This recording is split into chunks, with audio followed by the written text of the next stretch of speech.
Okay, so how do you use your stamps on the gel plate? It's actually pretty simple. There's a couple of different results you can get. I'm going to start with this piece here, just as a background for the stamping that I'm going to do. So I'm going to pick a color. We're going to go with this dioxidine purple. So I'm going to make a nice even coat as usual.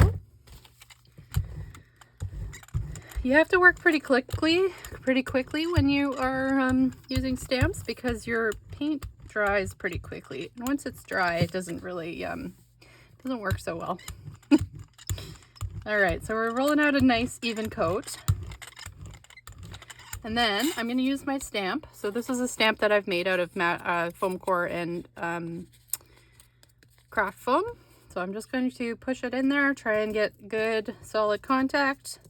And I'm going to use that and just go right onto this page that I'm stamping. So you can stamp on anything. You can stamp on, you know, cards if you want to do that. You can stamp in your art journal, anywhere. So I'm kind of just like moving this around. I'm going to pick up paint, put it down. I'm going to do a few different kinds of layouts, I think. I'm going to go that way, this way. So I'm working fairly quickly because I want to get this paint before it dries.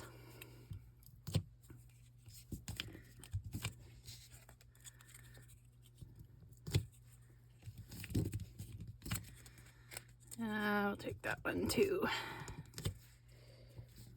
And then I think I'll take just a little bit on the top here.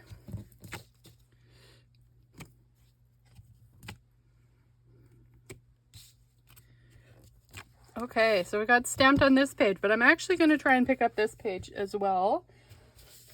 Maybe on top of something we've already printed. So I'm going to put it right on top of this print here. So I'm just making sure I got really good contact.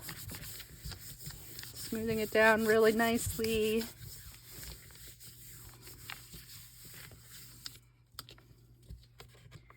And let's see, we'll pull it up and look at that. Pretty cool.